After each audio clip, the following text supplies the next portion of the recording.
So this story is so crazy. I can't believe this is actual story, but it really is a story.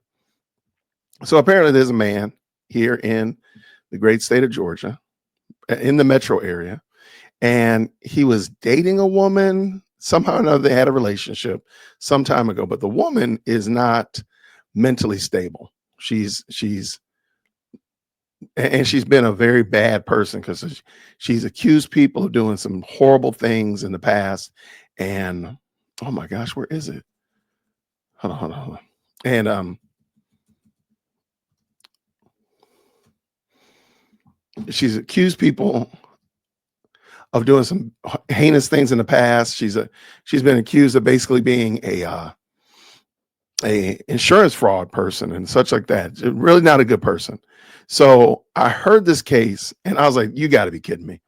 I thought I was going to talk about it, but guess what? Now we are going to talk about it. So I'm going to bring this in and shout out to, got it in? Perfect. And we are ready to rock and pop. And shout out to, of course, a fantastic content creator who was discussing this. And I want to give him an opportunity to tease it out. But let me make sure this looks right. Does this look good to y'all? I feel like my screen is like out of whack. Okay, there we go. On my end, it just looks crazy. So let me bring it back in now. Let's try it again. Okay, that looks good. All right. This story has got to be the craziest thing I've ever heard. So the man is in a wheelchair. His legs do not work. He's being accused of kicking a woman's door down, entering her home, and assaulting her. The man is like, I can't kick a door because I don't have legs that work. And the night that the thing happened, I was at an event with all these people. They still arrested the man. They still handcuffed him. He still has a felony record. This is the great. I was like, y'all, please tell me you're joking. Anyway, let me bring this in. Let's check this out together. He kicked her door down and assaulted her, and they were calling him down to arrest him, not to talk to him. They arrested him. Officer goes back to the major who said the client was faking it. He can walk. Two of the most powerful Democrats in the state to target. Why is that? It's because you're scared of boys. I hope somebody's recording. Oh, green hearts in the chat when you can hear. Fani Willis and her disgusting office are now taking advantage of and abusing a disabled man. You see him here in this photo. He was arrested, and his attorney is called Andrew Fleischman and has been pleading with Fani's office to explain how this guy, who as you can see is in a wheelchair, is a paraplegic, his legs do not work, how he could be charged with the crime of kicking a door down and assaulting a woman. That's the allegation from a crazy person. He's now been charged with a crime. He's being abused. His attorney, Andrew Fleischman, is trying to call some attention to this for good reason. When she's not sleeping with her special counsel, when she's not abusing disabled people, she's also out at NAACP conferences calling people who are attacking her scared little boys. And so we'll hear back more from Fani. But here's this ridiculous scandal and travesty. Says Andrew Fleischman, he is an attorney. He works on behalf of the wrongfully and accused and unfairly convicted. And here's what he says. So my client is a paraplegic. All right. One day, a Fulton County Police Department officer asked him to come down and answer a few questions. A woman came into the police department and said he kicked her door down and assaulted her, and they were calling him down to arrest him, not to talk to him. He came down to the station. They arrested him. They said, sorry, sir, you can't kick down a door. That's illegal in this jurisdiction. So the client said, well, I actually didn't kick the door down, had some pretty good objections. He says, one reason I didn't kick the door down is because I'm a paraplegic, just so you know. So I'm actually like literally physically incapable of even committing the crime, Fani. I can't kick anything. And also, I haven't seen this woman in 10 years. You crazy? And the police officer said, well, how did she pick you out of a lineup if she doesn't know you? She does. We dated a number of years ago. Now, I've been married for 10 years, so I haven't seen her in 10 years. And she said we just broke up. We didn't. We did not break up. I've been married for 10 years. He said, oh, yeah? Well, you're probably just a liar, you disabled person. He said, well, okay. When did this happen? This dude at this time. Oh, well, I couldn't have done it at that time because I was at a dinner party at the time of the incident. And there are multiple guests who were also at the dinner party who who say that I was there with them. So I can't kick a door down. Cop said, well, it's not my job to investigate that, whether you were there or not. So the client says to his attorney, I'm pretty worried about this. If I go to Fulton County Jail, people are dying there like it's a disaster. Bed bugs, people being eaten alive in their jail cells. It's sick. While Fani's cruising around the Bahamas. Says there's a good shot that I'm going to be badly hurt. I'm a paraplegic. So the jail is under DOJ investigation. There have been dozens of deaths there, like deaths, people dying in Fani's jails. It's violent. It's poorly run. Sometimes the doors don't work. People are dying from bed bugs, being eaten by bugs. More than that, while this paraplegic dude is at the police station, they handcuff him. They put his hands behind his back in a wheelchair onto the ground. He falls forward out of his wheelchair onto the ground. He's hurt. No one helps him up. Right? So they just let a disabled dude fall face first on the ground, hands behind his back, for kicking a door in. So for whatever reason, the police decide to let the client go. They say, all right, he kind of fell on his face. We'll let him go. But now he has this felony arrest warrant that's hanging over his head. Okay, so there's a warrant out there. Now, at any time, he could be taken down to Fulton County Jail for who knows how long, and there's an active warrant out. Absolutely ridiculous. So then he Googles the name of the woman who is accusing him, right? She's in the news. Oh, guess what? She's in the news. She's being charged with felony fraud for falsely saying that people have stolen things from her,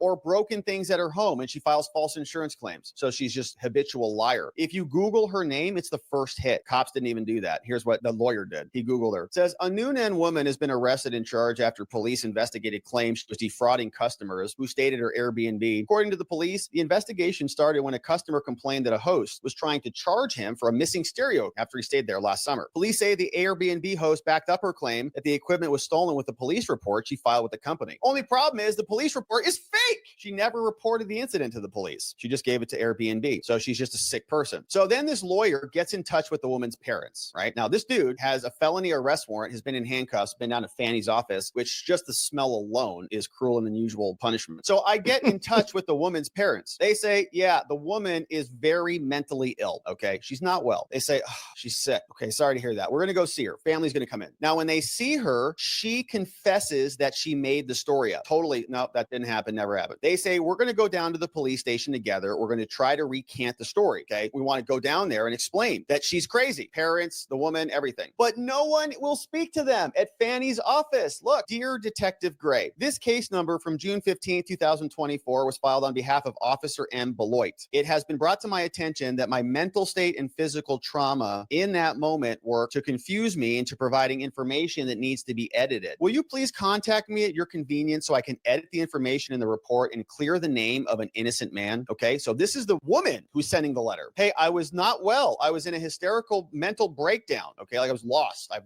totally lost it. So let me edit the report and clear this dude's name. Okay, after weeks of calling, so this defense lawyer calls for weeks, an innocent dude. I finally managed to get in touch with someone at this police department. I lay out all the evidence. I say, I asked them to please dismiss the warrant. I've done this specifically. I have sat across from prosecutors. And one time I brought the iPad and I shoved it in his face. I said, look, I asked them to please dismiss the warrant because they won't. They won't answer emails. They won't answer phone calls. They don't give a crap at all. It's not their kids. It's not their life. It's not their liberty. They don't care. So I asked them to please dismiss the warrant. Can you please just get rid of it? This guy's an open warrant on him. I include an email from the woman that's recanting. Here's the response the defense attorney got back. Good morning. I would like to inform you that Officer Beloit does not wish to speak to you regarding this case. Okay. This matter will need to be handled through the courts. I recommend reaching out to the Fulton County DA's office for further assistance. Reach out to Fani. Maybe they can help you. Okay. So these scumbag cops who have arrested and charged and harassed and abused an innocent disabled man say, contact Fani if you want more. So in other words, they literally do not give a crap whether the client did it or not. My only recourse is to try to figure out anyone at Fulton County DA's office who might actually give a crap. Good luck. This is why I'm skeptical of government claims of guilt, why we all should be. Now, I'm posting this with client consent in the hope that with some media pickup, the College Park Police Department might reconsider its decision. Feel free to DM me if you want to write this up. Well, we didn't DM you, Andrew, but we're covering it. I have to point out that I have now seen the video of this woman describing the crime. She tells the police that he kicked in the door, was of average height, and then left on foot. Okay, the dude left on foot. So the paraplegic is kicking doors down and then doing handsprings and then racing around That's in wild. a marathon on foot. This did not set off a single alarm bell for the dumb cops. Okay, he left on foot. She probably meant a wheelchair though. So close enough. Foot, wheelchair, close enough. The officer is talking to his supervisor who says, well, the man is obviously paralyzed and could not have committed the crime. The supervisor says that. Officer says, says he's obviously paralyzed. The supervisor could not have committed the crime. Officer even says in the video, amazing, this is looking like a false report. Went forward with it anyways, yet they still went forward with it. Another supervisor confidently says, it's a ruse, man. It's an obvious attempt to not go to jail. So the other supervisor says, yeah, but he's effed up from the waist below. So cop goes back out. Well, I better get the lawyers on standby because I know he's going to make a big thing out of this. Explaining to my client that if she made a false report, that's on her, but he's going to have to take him in on a felony warrant after all of this. This dude, hey man, sorry, I got to take you in. Says I have to do my due diligence. You know, these dumb cops who can't think for themselves. Whether you're innocent is going to be up to you and your courts and your lawyers that serve and protect in America. Good luck. Says the officer asked the client to prove that he's been paralyzed since 2001. Are you really paralyzed? Can you tap dance right now? Do the Irish jig. Get up right there. Let me see you do it. The client says, I can very easily show you that. All right. My driver's license has said it for 25 years. I can't walk. Officer goes back to the major who said the client was faking it. He can walk. Major says, well, you can still punch someone, can't you? So you can still punch somebody. The officer says to his credit, well, I'm not sure he could do the forced entry. He's on wheels. It's like hard to break in. The major says, well, just call the DA's office. Okay. Just call Fani's office and say, can you rescind the warrant? Have them file something to rescind the warrant. The officer says, yeah, okay, that's fine. Goes down to Fani's stinky office, but no one picks it up. Filled with noxious odor. Most people are probably gone. The major then says, but the warrant's never going to go away. So yeah, this has turned into a delicate situation. And by the way, like if you're even charged with a crime and acquitted and found innocent, you still will have a record of the charges, obviously. So these police officers are not convinced that the client is guilty, but they're too afraid to let the warrant go. Well, we can't, I don't know. He's not guilty. There's no point where they discuss even investigating it. Now, a thing I always tell the juries is that the presumption of innocence doesn't really exist anywhere. It's true. It doesn't, except when they are deliberating. Every other time we presume guilt. This is a depressing example. Now, if there's one bright spot is the client successfully persuades the officer to have some mercy. Don't send us to jail. Okay. The cop didn't send him to jail after everything. Well, that's good. But if there's a lesson here, it's that police officers should feel like they have discretion not to bring charges. Because this was domestic violence, nobody felt like they could just drop the damn thing. He published the whole video. Well, says, here are some corrections. The client was actually handcuffed in the front, not the back, as far as I can tell, when he fell over. The officer really did have concerns over whether the client committed the crime. He just didn't want to rescind the warrant. And there was some discussion of further investigation, mainly calling the victim up to ask her to clarify, but she never picked up the warrant, so the warrant stayed in place. All right, so that is a disgusting story. Let's hear from Fani Willis herself. They picked the right lady at the right time.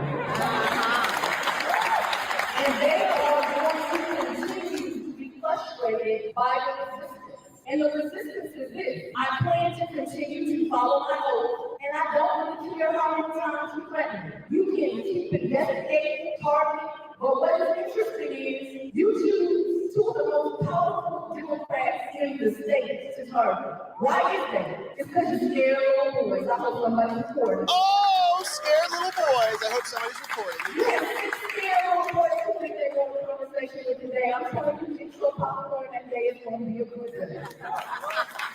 All right, so that's Fani Willis. She's going to have a rough time. She is going to lose in the Supreme Court. She's going to have subpoenas delivered to her. She owes a bunch of money. And now she's arresting innocent disabled people and issuing warrants against them. Thank you so much for that. I just thought that was interesting. Insert all of the, she's a wheelchair clout chaser. Insert all of the jokes, all of the bad comedy. Insert it all right there. That is the craziest thing. Being that my mom is in a wheelchair, let me tell you how much of a hassle it is when something happens and they got to, transfer into another vehicle or get towed. Oh my gosh, it's such a hassle.